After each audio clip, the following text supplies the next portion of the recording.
Hi, this is chapter 30 of Fish in a Tree. It's entitled Miserable King. 2 days later, a lady named Mrs. Kessler pulls me out of class early in the day to give me some tests. Mr. Daniels is right. They're more like puzzles and games and those awful bubble tests we do, where I just fill in circles without even reading the questions. She's really nice, like Mr. Daniels. After school, Mr. Daniels is setting up a chessboard and pieces at the reading table. I walk over and he looks up. "So, did your mom tell you that I called?" "Yeah, she didn't say much though. She usually has a lot to say about everything." He laughs. "Moms usually do." He motions towards the chair. "Have a seat." I pull out the chair, wondering what this is all about. "Okay," he says, loosening his tie like we're gonna do some serious work. Chess is a game about planning. It isn't like other games where you just capture the powerful piece. He points to the piece with the cross on the top. "This is the king. The object of the game is to trap your opponent's king, but not actually capture it. When you put your piece in a place where it could take the other king, it's called check. When you give the other king absolutely nowhere to go, it's called checkmate. And that's how you win." Normally I'd be nervous and my mind would go blank, but he has this relaxing way. His voice makes me calm. Maybe because I know he will never say anything mean. He won't call me lazy or dumb, and I know he wouldn't think it either. "Got that so far?" I nod. "So then, are you going to capture my king?" he asks. I hesitate. Did I mess up already? "Didn't you say that you don't capture it, that you just make it miserable?" He laughs. "Yes, I did say that. Good, Allie. Good listening." So he goes through the rest of the pieces.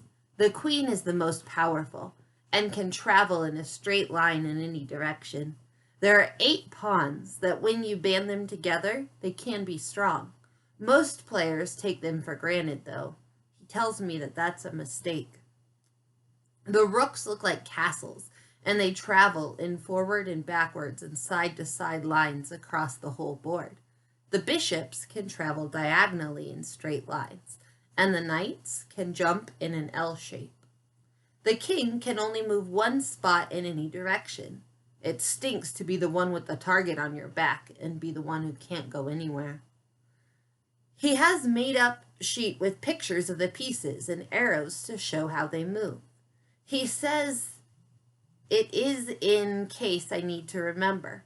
I turn it over, looking him square in the eye, and say, "I don't need that." He smiles a little bit, but never takes his eyes off me as he reaches down and moves one of his pawns. Good, then. When I start to make some dumb moves, he asks, "Are you sure you want to do that?" The first game ends fast, but on the second game, I capture his queen, the most powerful piece on the board. I stand up so fast my knees push my chair back and it falls over.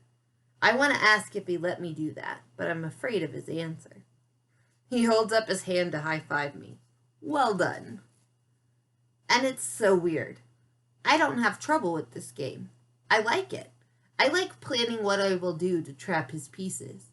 He shows me how you can work it so that you put your piece in a place where it can choose between taking 2 different pieces. Then your opponent has to choose which one to let go. That's called a fork.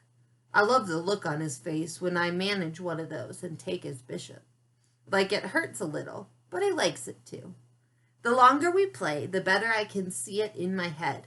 I can see what the board will look like in a couple of moves from now. I learn to predict what he might do. I see a mind movie where the chess pieces come to life. They can travel around the board all day by themselves. They're happy, and they don't have to just stand there and wait for somebody to pick them up and move them. I know how relieved they are, being able to do something for themselves. That is the end of chapter 30. And my question for you is, why do you think Allie likes playing chess? Use evidence from the text to support your answer. So why do you think she likes playing chess, and what makes you think that in what I just read? I look forward to reading your responses.